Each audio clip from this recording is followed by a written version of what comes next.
Hello everyone, our lesson today is on punctuation and this is part 4. In this lesson I am going to speak about the question mark. So I have two questions for you. Question number 1, how do we use a question mark in English?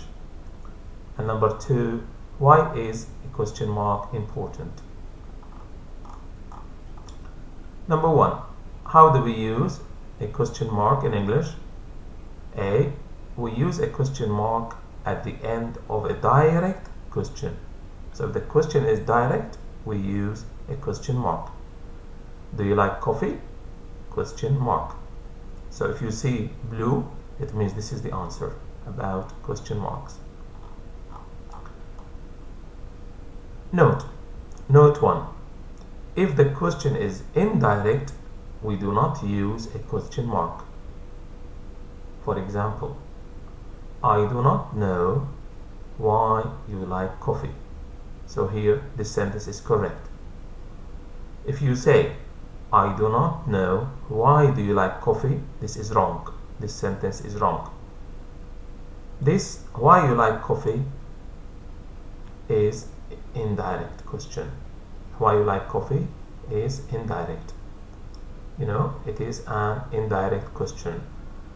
So if the question is direct, I use a question mark. Do you like coffee? Do you like tea? Can you come with me?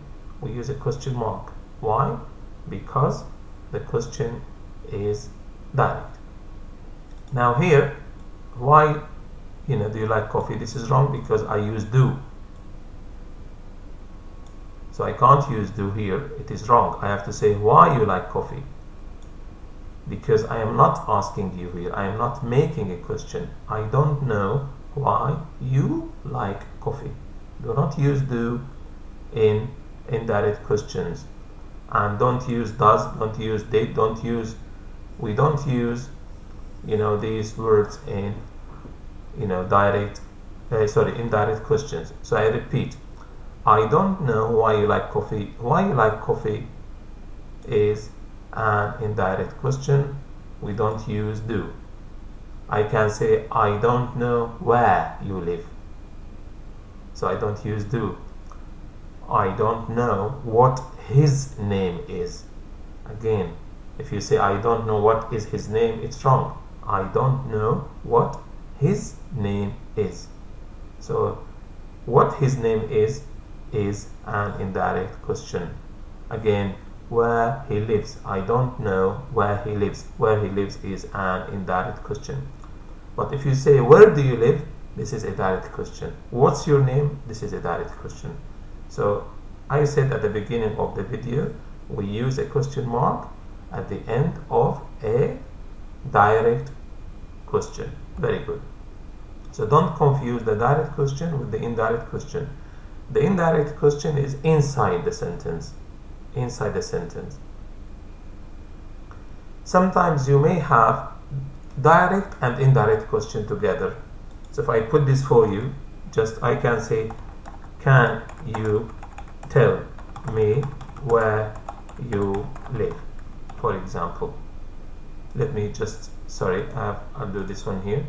So if I use this for you here, I can show it to you here. Okay.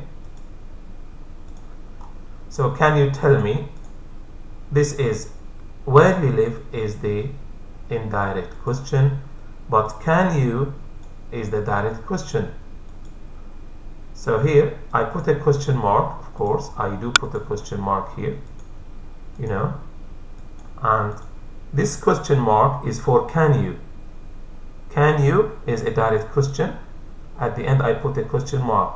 Where you live is the indirect question. So I don't say, can you tell me where do you live? No. Can you tell me where you live? So I don't use do. Or can you tell me where he lives? Can you tell me where they live? So we don't use, sometimes you can say, can you tell me where you lived?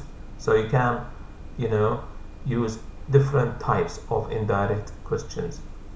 I repeat, can you is a direct question, and that is why I use a question mark. Where you live is an indirect question. indirect question. So it is wrong to say, can you tell me where do you live? No. Can you tell me where you live? So in this sentence, I have a direct question and an indirect question. Can you, this is the direct question.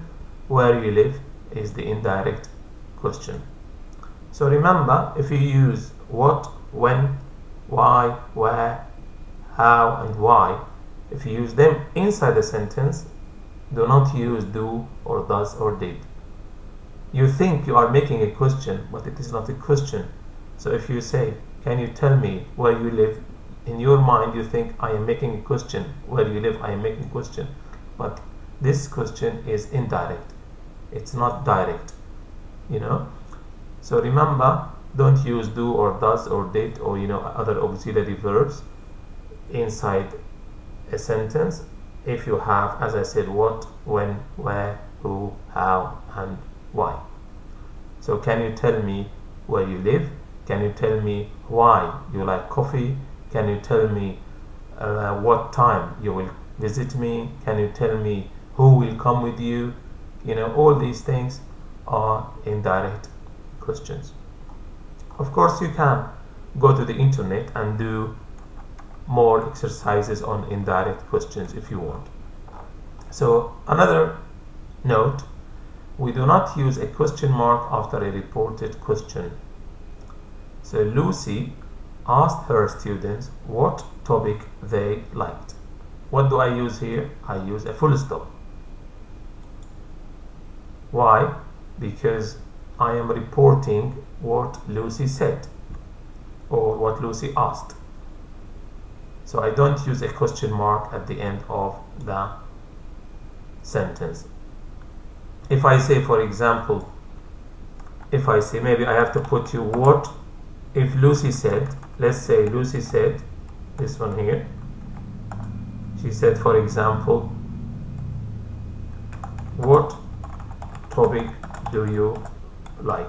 For example, Lucy said this sentence and she asked her students, what topic do you like? So I am going to report what Lucy said. I am going to report what Lucy said. Lucy asked her students what topic they liked. So I don't, this is the indirect question.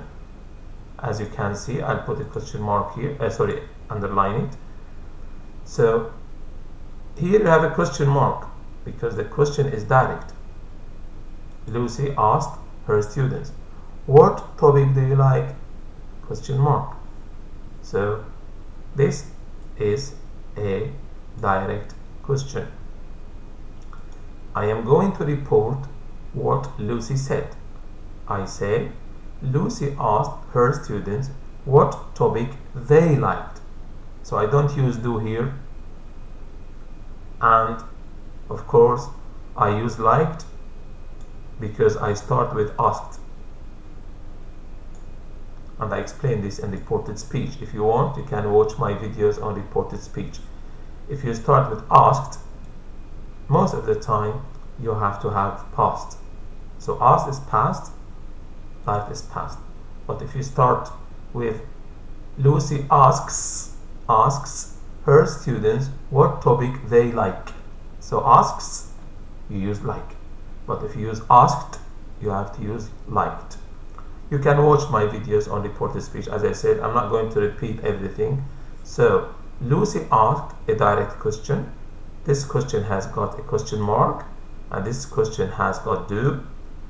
If I want to report what Lucy said, I say Lucy asked her students what topic they liked, full stop, no question mark. Again, we use a question mark after a tag question. You like coffee, don't you? So this is a question mark. This question, we call it a tag question. It means it comes at the end of a sentence. I'm going to put some videos on tag questions for you, but this is a quick explanation. A tag question comes at the end of a sentence, and we have to use a question mark after the tag question, because our lesson is how to use the question mark. So if you write a tag question at the end of the sentence, you must use a question mark. Why is a question mark important? Why is a question mark important? It is important because if we do not use it at the end of a question or question sentence, or our question is wrong. So interrogative, it means a sentence which has got a question. So if I say this sentence is interrogative, it means the sentence is a question. So it is important, if you want to use a question mark, it is really important to use the question mark, because if we don't use the question mark at the end of a question sentence, our question is wrong. So let me show you this one here. This is an example. Does Sam live in the Netherlands? Question mark. It's correct. Does Sam live in the Netherlands? Full stop. This is wrong. So if it is a question, you must use a question mark at the end of the sentence. So it is very important to use the question mark, because if you don't use it, it is wrong, the meaning is wrong, and sometimes you can give another meaning if you don't use a question mark. And because we have different kind of questions, so you have to tell me this is a direct question, you put a question mark. But if the question is indirect, we don't put a question mark. If you have a tag question, we use a question mark after it. So this is the end of the video. I mean, you can go to Google and type interactive exercises on question mark, and then Google will give you so many exercises which you can practice and practice and practice. So thank you for watching the video. I hope you learned from it. If you liked it, again, please don't forget to click on subscribe at the bottom of the video. Thank you for watching.